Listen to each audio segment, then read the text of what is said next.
Hello all and welcome to this training presentation hosted by the HMA CARE Act data team. During this session, we will be providing information on the updated Data Dictionary 2.1. Today, you'll hear from almost all members of the HMA CARE Act data team. My name is Carly Balicki. I serve as our project manager. We're also supported by Serene Olin, our team lead, Laura Niles-Whalen, our reporting lead, and our fantastic analytics team, which includes Cha Lee, Jessica Wu, and Bennett Datu. Here's our agenda for this session. First, we'll provide an overview of CARE Act legislative requirements related to data collection and reporting. This will include an overview of SB 27 and its implications for data collection and reporting requirements. Next, we'll provide a summary of key updates to the Data Dictionary 2.1 before we provide guidance on a specific and very important data point, which is 3.3.10 current care status. Let's jump into some background information on the legislative requirements for CARE Act data collection and reporting and the new legislation introduced in 2025 that prompted this update to the Data Dictionary. The Behavioral Health Information Notice, or BIN, originally released in October of 2023 and updated in 2026, provides guidance to counties on data collection and reporting requirements that monitor performance of the CARE Act. It's DHCS's responsibility to ensure counties are equipped to report the necessary information required per the BIN, and as such, DHCS is responsible for developing and maintaining a data dictionary that ensures standardized data collection and reporting. Reported data is used by DHCS to develop legislatively required reports on the CARE Act, specifically the CARE Act annual report. Legislation introduced in the fall of 2025 prompted an update to these legislative requirements for CARE Act data collection and reporting. The provisions of California Senate Bill 27, or SB 27, which we'll refer to it as, are summarized here. There are provisions related to expanded eligibility criteria, a formalization of the definition of clinically stabilized, some care process clarifications related to those who can complete an affidavit to support a care petition, and graduation terminology, and finally, expanded referral pathways. These pathways clarify a process related to court-to-court referrals, which will be explained in more detail later on. As mentioned, SB 27 prompted an update to the Data Dictionary, given it changed requirements for CARE Act data collection and reporting. Here we have a summary slide that provides a timeline for implementation of these updated requirements. SB 27 was originally chaptered in the fall of 2025. The updates to legislation went into effect on January 1, 2026. This means that counties and courts were responsible for ensuring the expanded care diagnostic criteria and updated care definitions were implemented as of January 1, 2026. Counties are required to begin collecting and reporting data to DHCS in accordance with the revised Data Dictionary 2.1 beginning July of 2026. This means that the first quarter of data to be submitted to DHCS in accordance with Data Dictionary 2.1 will reflect Q3 2026 data, and it's due to DHCS by November 29th, 2026. With that background, I will now turn it to Lauren, who will summarize some major impacts of the Data Dictionary 2.1 as a result of SB 27.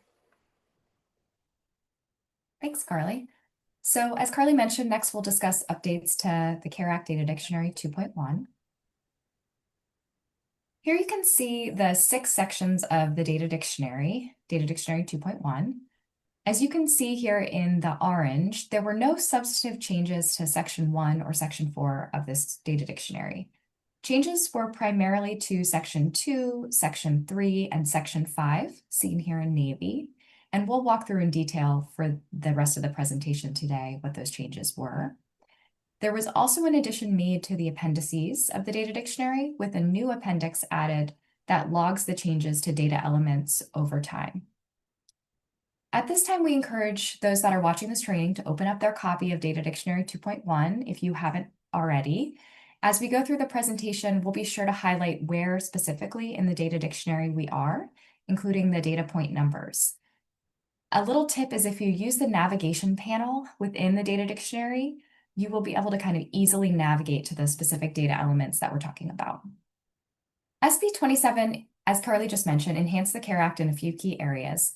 To ensure data was being collected in accordance with the updated legislation and CARE Act requirements, DHCS conducted a thorough review of Data Dictionary 2.0 and identified areas that required revisions or updates. I do want to mention that most of the SB 27 provisions did not actually necessitate updates to the CARE Act Data Dictionary, the actual data architecture, and were actually addressed just by updating definitions or refining the additional specifications for data points. Carly's already been through kind of the key provisions, but as it pertains to changes to the data dictionary, SB 27 expanded the eligibility criteria for CARE to include individuals that have a diagnosis of bipolar 1 disorder with psychotic features. So this new eligible diagnosis you'll see was pulled through the data dictionary and added to all qualifying diagnoses lists, as well as value options throughout the data dictionary.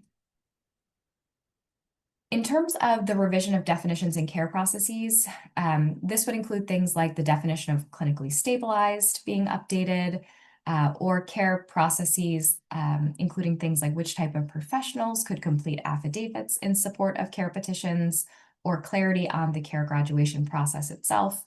These were again pulled through the Data Dictionary 2.1, primarily in the supplemental materials. And then expansion of care referral pathways.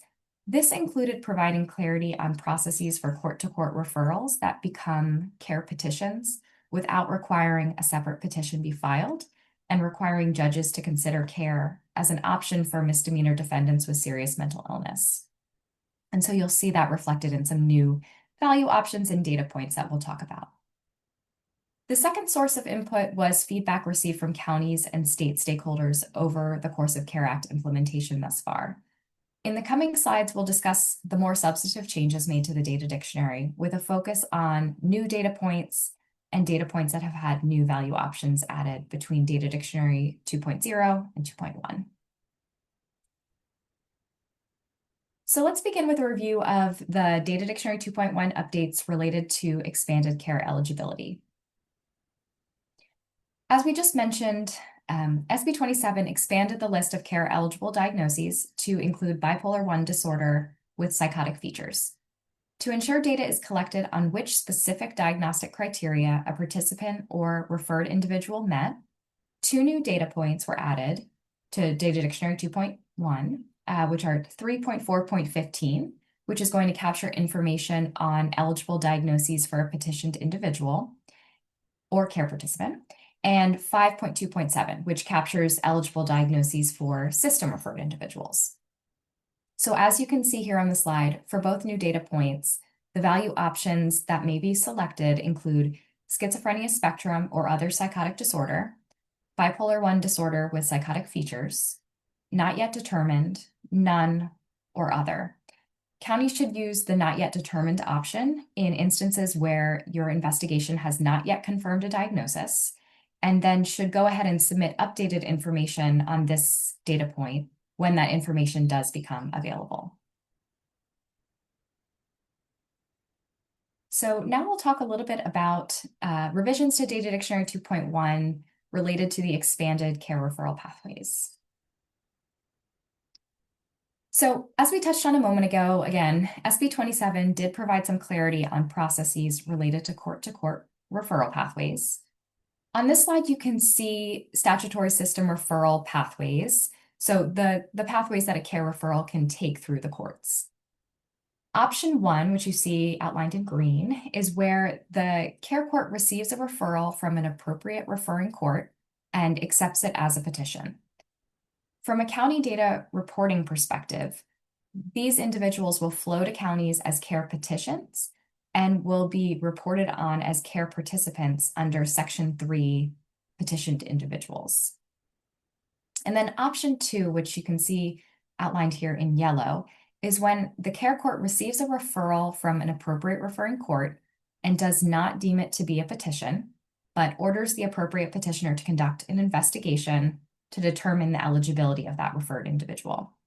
And then following that investigation, that petitioner can either petition the individual to care or not. And from a county data reporting perspective, if the county is the appropriate petitioner, they will report on this individual as a statutory system referral under Section 5 statutory system referrals. Next slide. Based on these clarifications to the referral pathways, Data Dictionary 2.1 now includes an updated statutory system referral definition in Section 2, or the instructions section of the dictionary. And so as you can see here on the right side of the slide, there were two clarifications made. So the first you can see outlined in red, which is an update to the list of potential referral sources, which now includes care court based on a court-to-court referral that the care court did not consider to be a petition. And then the second change you can see outlined here in purple, which is some new text added to clarify the court-to-court referral process and cite that updated statute. This includes the definition for what an appropriate petitioner candidate means for referrals that were not accepted as care petitions by the court and were sent for additional investigation to determine care eligibility. Next slide. So to pull that clarification through on the court-to-court referral process that we just discussed, a new value code option was added to an existing data point, 551, statutory system referral source. This existing data point asks for counties to report the source of a statutory system referral that was received by a county behavioral health agency, which could be from MIST proceedings, FIST proceedings, AOT proceedings, or an LPS facility. For Data Dictionary 2.1, a fifth value code option, outlined here in red, was added to this data point as seen here. This option is to be used when a county wants to indicate that a referral was sent to them by a care court to investigate prior to prima facie determination. Next slide. Revisions were also made to the petitioned individual section, or Section 3 of the Data Dictionary, based on the clarifications to the care referral pathways that we've been talking about. In the existing data point 339A, shown here on the left hand of the slide, counties provide information on who initially petitioned a care participant.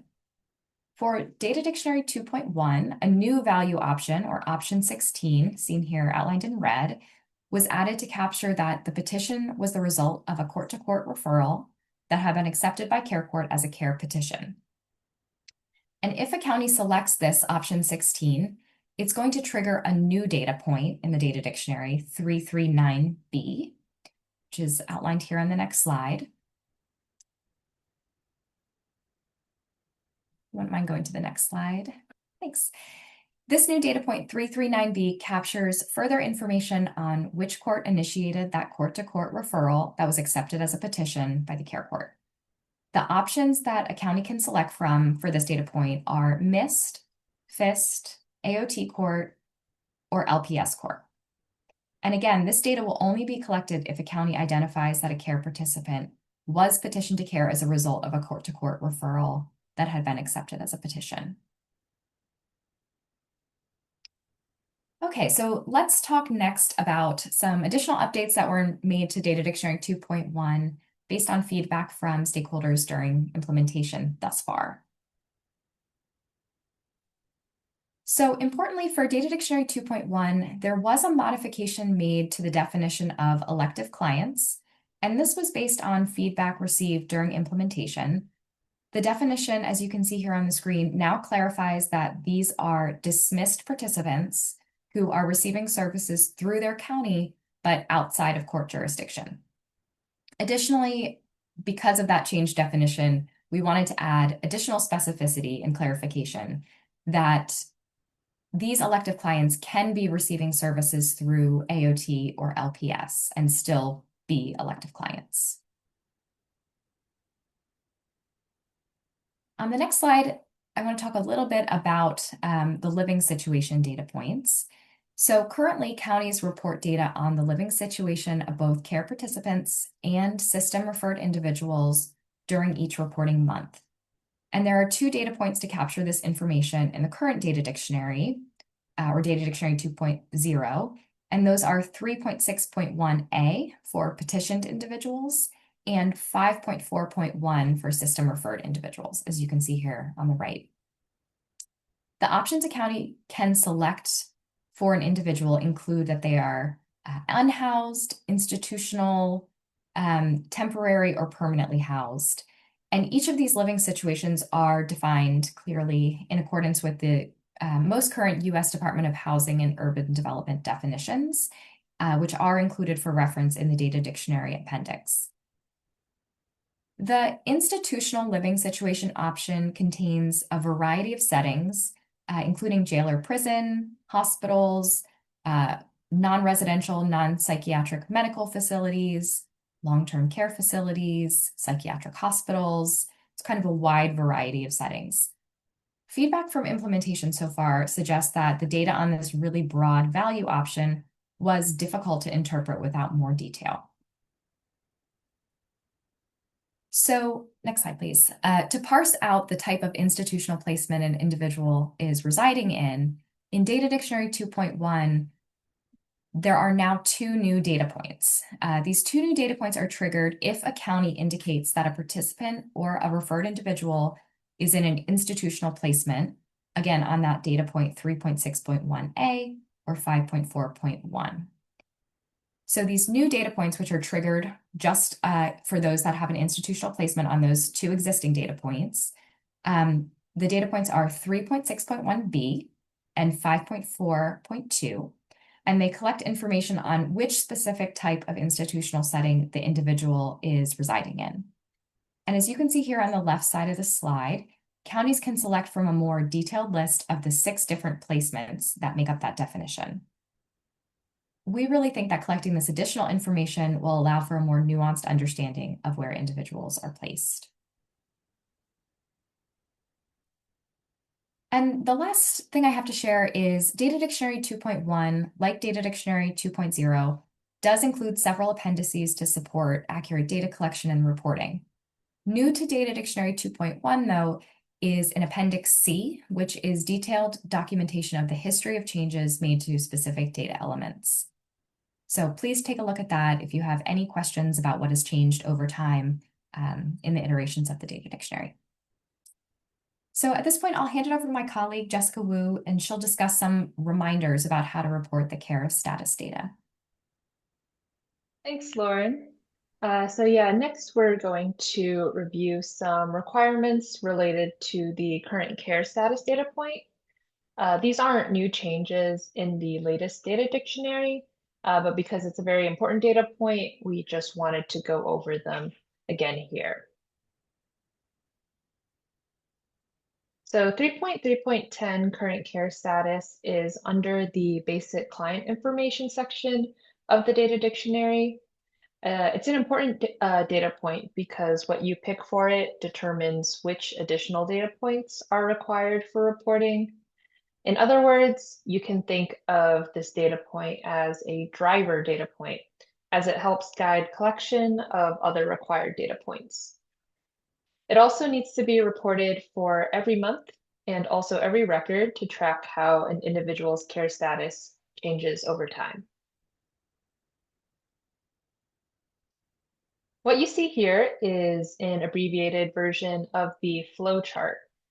And so from the top, you can see that basic client information, demographic information, and contact information are required for all care participants that flow through county behavioral health, regardless of whether they end up receiving county services. And then below that, you can see that each of the 9 potential care statuses are also shown here on the flow chart, and they create different branches. The first 2 statuses represent the initiation period, then 3 through 7 represent the active service period, and then the last 2 statuses, 8 and 9, represent the follow-up period. If you take a look at the full version of the flow chart, you'll see that the number of data points required for each status varies quite a bit. For example, the dismissed and terminated individuals, which are represented by statuses 2, 7, and 9, have much fewer required data points compared to, say, someone with a care agreement. Another important note is that an individual's care status will probably change over time. And so counties should be reporting on all care statuses assumed in each reporting month.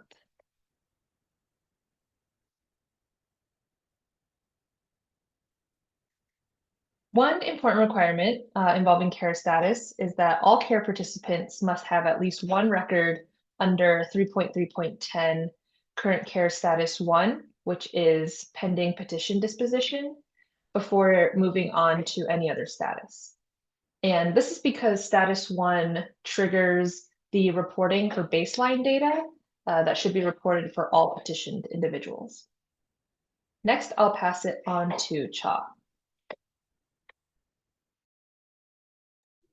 Thank you, Jessica. As you will recall from the previous slide, clients can basically move between care status throughout their time in the care process. It is important that the data associated with each care status is reported, as there is differences in the data points reported as client move through the care process. A descriptive example we provided here on the slide. If a client completes their care process initiation period and becomes an active service client during a month, data from the initiation period and the first month of active service period will have to be submitted in the same month. This means that for that month, when a client had two care statuses, multiple data submission will be required for the same client in the month. At a very high level, this will look like either two survey submissions for an individual client in a month or two rows of data for a single client in the data file template. We will discuss this in a bit more detail on the next slide. As we discussed it on the last slide, this further highlights how counties are being asked to report on changes in care status for participants. Based on the example we just provided, we have a client who was petitioned to care on January 15, 2026, and then entered the active service period with a care agreement. So that is status 5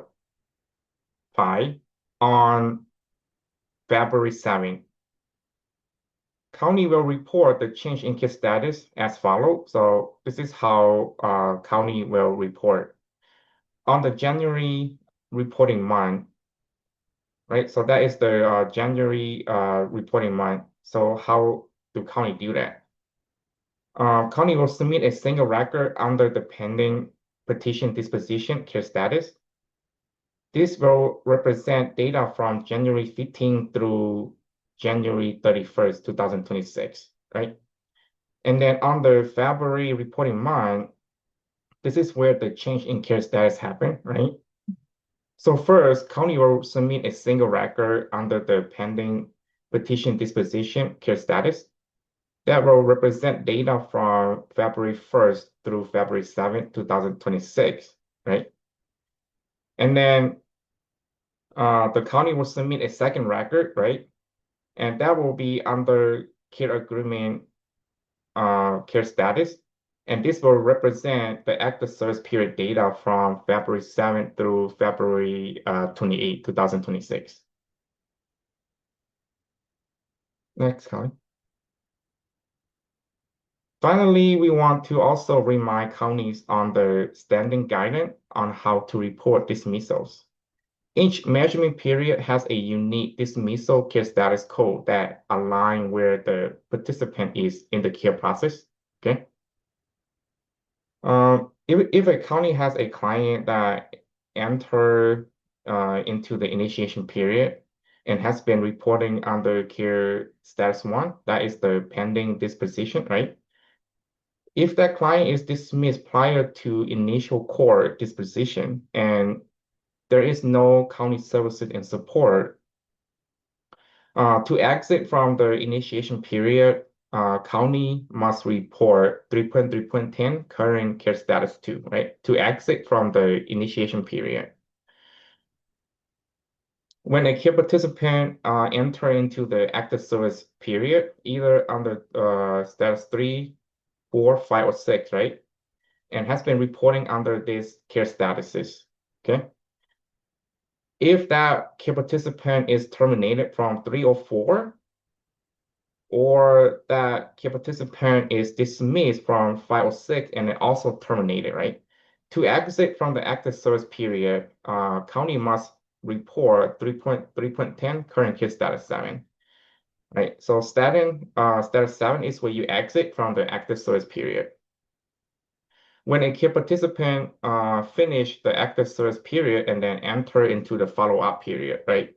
And have been reporting under status 8. If something happened, like this care participant was lost to follow-up or passed away or any other reason that caused the care participant to like exit from the care process, right? To exit from the follow-up period, county must report 3.3.10 current care status 9, right? So they must report status 9 in order to exit from the follow-up period. With that, I would like to pass it back to Carly. Thank you, Cha. All right, before we close out, I want to reiterate that there are multiple different ways to access resources or support from HMA related to CARE Act data collection and reporting. First, we welcome everybody to visit the Data Collection Reporting Resources page on care-act.org. This page includes links out to the Data Dictionary 2.1 and its supporting resources, such as the data file templates and flowcharts, as well as trainings. It also includes a rich supplemental guide for the Data Dictionary, which is updated with new guidance and scenarios regularly. We are also available for one-on-one technical assistance. You can request a one-on-one session with us via the link in the notes, or you can email caredatateam@healthmanagement.com. And finally, we host bi-weekly data office hours where County BH staff responsible for CARE Act data collection and reporting can join to ask any questions that they may have. We also use data office hours to provide key announcements and timely guidance related to reporting.